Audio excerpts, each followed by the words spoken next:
Rice తయారు చేయాల్సిన విధానం. ముందుగా ఒక పాన్ తీసుకుని ఆయిల్ వేసుకుని వేడి చేసుకోవాలి. జీరా, ఉల్లిపాయలు, కరివేపాకు, టొమాటో వేసుకుని బాగా కలుపుకొని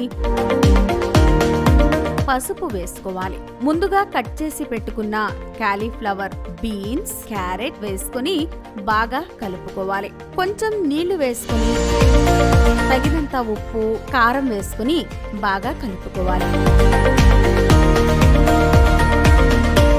ఆ మిశ్రమంలో ముందుగా ఉడకబెట్టుకున్న క్వినోవా రైస్ వేసుకుని బాగా కలుపుకోవాలి.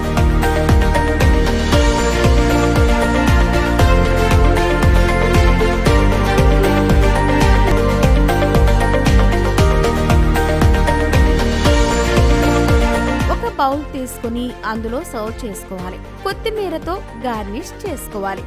చూసారా ఎంత యమ్మీగా ఉందో! రుచికరమైన క్వినోవా వెజ్ బాత్ రెడీ.